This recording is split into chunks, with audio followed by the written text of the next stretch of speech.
Assalamualaikum warahmatullahi wabarakatuh. Sebelumnya, perkenalkan, kami dari Kabupaten Pangandaran, peserta pelatihan surveilan PD3I Angkatan 1 dan Angkatan 2, bekerja sama akan membuat simulasi pengepakan dan pengiriman sampel spesimen kasus PD3I, yaitu TEP, pertusis, difteri, dan campak.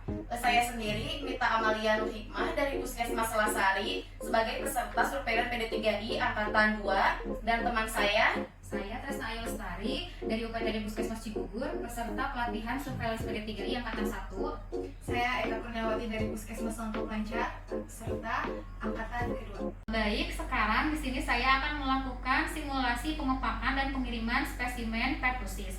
Sebelumnya saya akan memperkenalkan dulu alat dan bahan yang digunakan. Yang pertama ada full box, kemudian ada ice pack, kemudian ada tisu, ada pengganjal agar spesimen tidak terkena guncangan, kemudian ada APD yaitu handscoon dan masker, kemudian ada tempat primer untuk spesimen, kemudian di sini ada plastik clip untuk melindungi spesimen, kemudian untuk spesimennya sendiri yaitu spesimen swab pertusis, kemudian ada label untuk melabeling spesimen. Kemudian di sini ada formulir part 1 dan formulir part 4, formulir spesimen.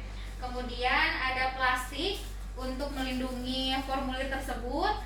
Kemudian ada tanda panah ke atas. Ini menandakan supaya si spesimen dalam keadaan yang tepat, yaitu ke atas. Kemudian ada label pengirim dan penerima. Kemudian ada gunting, kemudian ada ATK, kemudian ada yang terakhir ada selotip. Baiklah, di sini kami akan melakukan simulasi pengepakan spesimen pertusis. Yang pertama ini spesimen diberi label nomor, nama, umur, jenis kelamin, dan tanggal pengambilan spesimen. Kemudian label diberi fiksasi supaya tidak copot ya dan tidak kebasahan. Kemudian tutupnya juga diberi fiksasi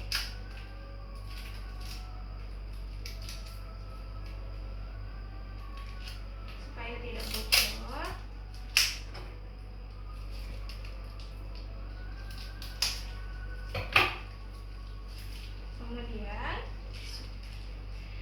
Kemudian spesimen diberi tisu ya supaya tidak terguncang dan tidak bocor ketika ada kena air seperti itu.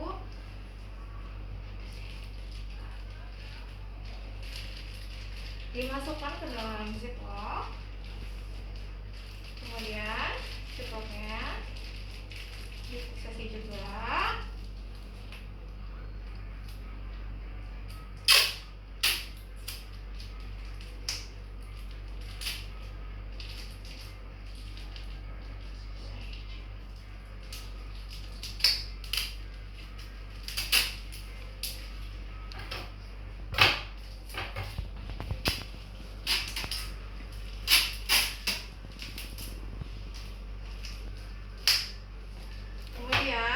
Spesimen dimasukkan ke dalam wadah supaya tidak terguncang.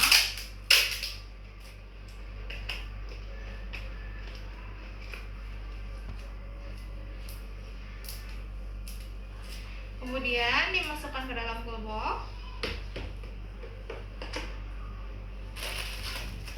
Diberikan gelembung supaya tidak terguncang.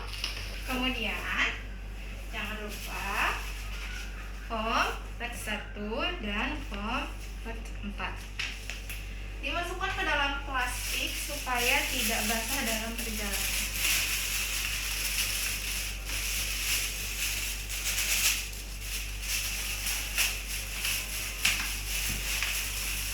Kemudian dimasukkan ke dalam globok.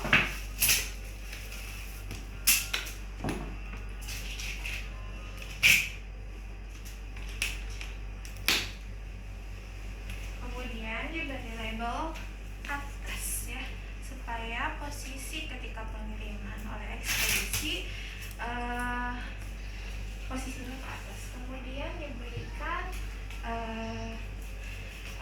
alamat kita mau mengirimkan kepada siapa ya. Ini kemudian kita kasih juga alamat kita di sini di belakangnya. Setelah itu callboxnya juga difiksasi supaya tidak terjadi kebocoran.